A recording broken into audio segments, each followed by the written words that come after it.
De nombreuses fois, j'ai entendu des frères antillais faire des réflexions très négatives à l'égard de l'Afrique et des Africains.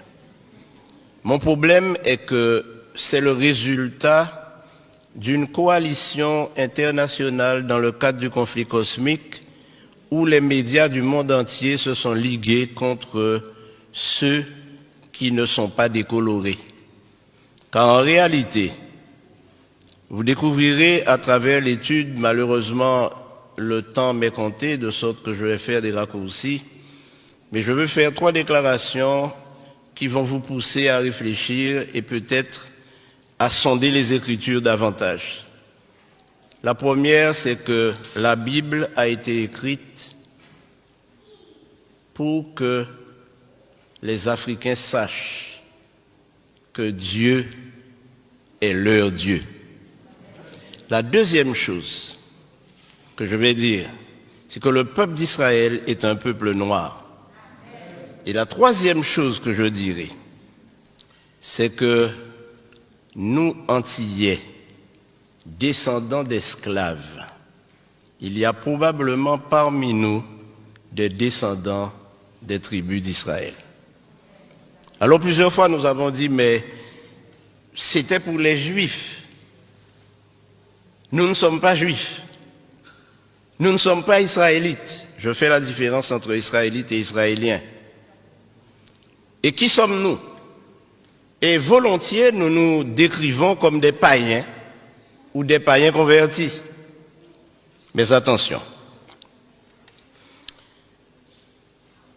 Pour répondre à toutes les questions que j'ai soulevées, et ne m'en veuillez pas, il faut commencer par répondre à une première question. Où Dieu a-t-il planté le jardin d'Éden? Alors certains me diront toutes sortes de lieux géographiques. Mais si nous lisons attentivement, et j'aimerais, frères, vous dire que lire la Bible n'est pas suffisant. Mais ce qui est important, c'est de sonder les Écritures, questionner notre foi et questionner nos pratiques. Mais j'aimerais vous inviter à lire en Genèse chapitre 2 pour découvrir que le jardin d'Éden était en Afrique centrale.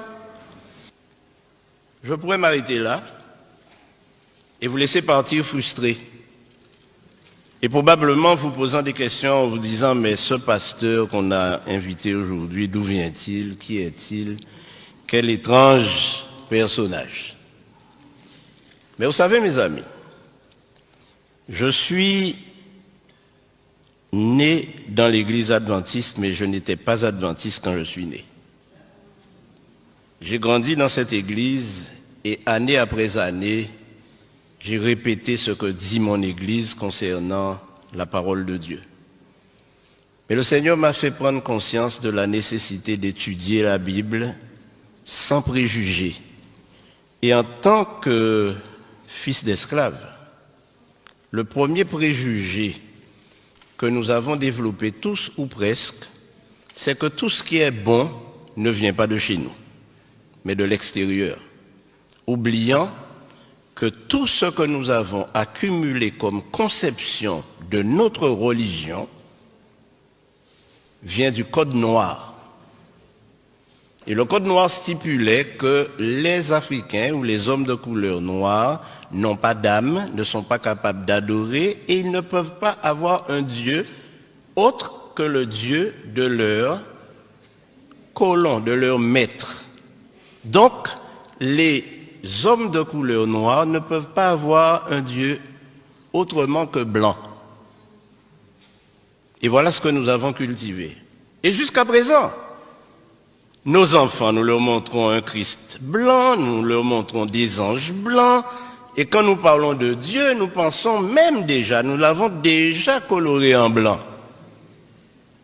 Mais mes amis, la Bible m'enseigne autre chose. Tout à fait autre chose. Et quand je lis la répartition des nations sur terre, je me rends compte que nous sommes tous cousins et cousines. Car nous sommes tous mon cher Max, des descendants de Noé. Tous descendants de Noé, à travers ses fils. Or, le seul fils de Noé qui était un albinos, donc blanc, c'était Japhet. Mais Sem et Cam, ou Ham, puisque Cam c'est francisé, étaient noirs. Les Sémites sont des noirs. Les descendants de Sem sont des noirs. Et les descendants de Cam sont des noirs. Et c'est la Bible qui le prouve. Dans la généalogie de Jésus, il y a plusieurs Cananéens. Plusieurs femmes cananéennes ont enfanté avec des Sémites ou des Couchites. Vous savez, quand nous lisons la Bible, frères et sœurs, nous ne la sondons pas. Lorsque nous arrivons sur les généalogies, sur le livre des Chroniques, nous passons au chapitre suivant, ou au livre suivant. Mais lorsque nous lisons les généalogies et les chroniques, alors la Bible nous parle différemment et résonne dans notre esprit maintenant qu'il s'agit de nous-mêmes. Frères et sœurs, notre religion n'aura aucun sens si nous nous mettons à imaginer notre religion à travers la religion des autres. Dieu ne nous a pas été prêté par les Blancs, puisque Dieu est le Dieu des Noirs. Nous ne pouvons pas prétendre suivre une religion que nous avons reçue de ceux qui nous ont évangélisés. D'ailleurs, ceux qui nous ont évangélisés, ils ont commencé par nous tuer lorsque nous n'acceptions pas leur religion. Et j'aimerais vous dire que lorsque les esclaves ont été déportés de l'Afrique aux Antilles, en Amérique et dans les colonies, ils avaient une spiritualité. Ils adoraient Dieu. Ils le connaissaient. Et ce que le Code noir a fait, c'est de leur enlever ce Dieu qu'ils adoraient déjà pour le remplacer par un Dieu inconnu. Je crois que nous devons revenir à la parole de Dieu. Alors, mes amis, Abraham était un noir qui vivait dans un pays noir avec une femme noire, Sarah. Mais la question est, quelle est la couleur de Jésus? Qui ne s'est pas posé cette question? Une autre question pourrait être, mais quelle est la couleur de Dieu lui-même? Bon, je vous dirai, la couleur de Dieu, pour mettre tout le monde d'accord, c'est arc-en-ciel. Parce que la Bible nous dit que personne ne l'a jamais vu, mais lorsqu'on regarde son trône, le trône est entouré d'un arc-en-ciel. Donc on va dire que la couleur de Dieu, c'est arc-en-ciel. Mais j'aimerais vous dire, mes amis, que les choses ne sont pas aussi faciles. Dans le Nouveau Testament, nous trouvons plusieurs Africains.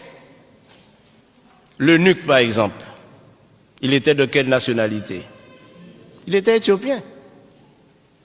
Donc il venait du pays de Couche. Maintenant, quel est le plus grand et plus célèbre Africain que nous connaissons?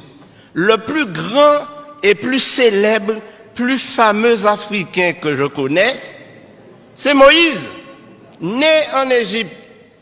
Il est né en Égypte. C'est un Africain, Moïse. Un Africain noir. Beaucoup de personnes s'imaginent Moïse à travers le film de Cécile B. DeMille, un vieux blanc, à tête blonde, à cheveux blancs et barbe blanche. Non! Et la raison est simple, mes amis. Moïse a été élevé à la cour de Pharaon pour succéder au Pharaon. Or, nous savons aujourd'hui, et le monde scientifique, les historiens, les théologiens savent que les Égyptiens étaient des Noirs et les pharaons étaient noirs. Alors, Moïse était le plus grand noir célèbre que l'on connaisse.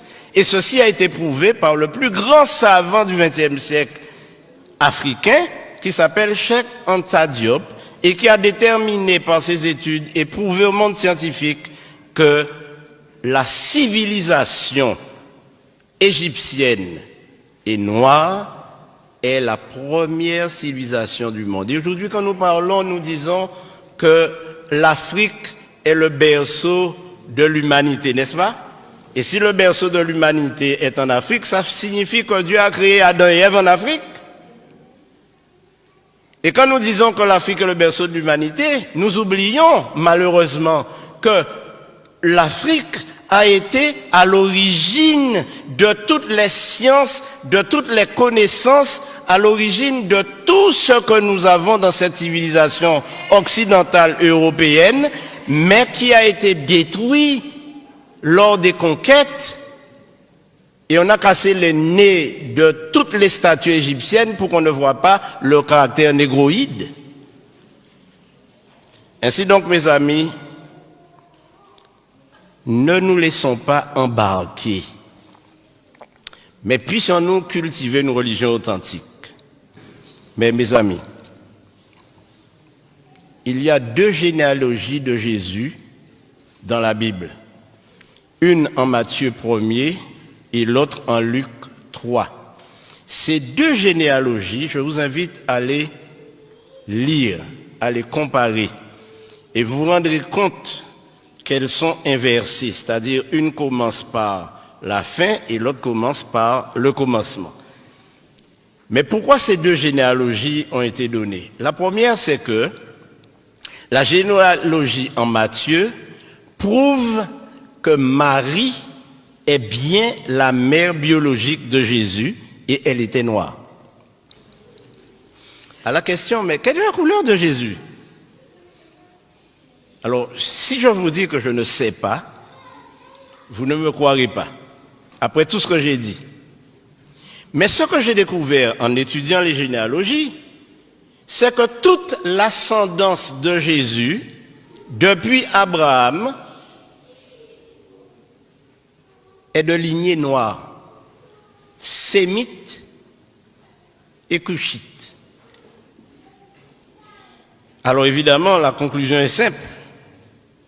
Ne me faites pas dire que Jésus était noir, mais si vous me le faites dire, je le dirai.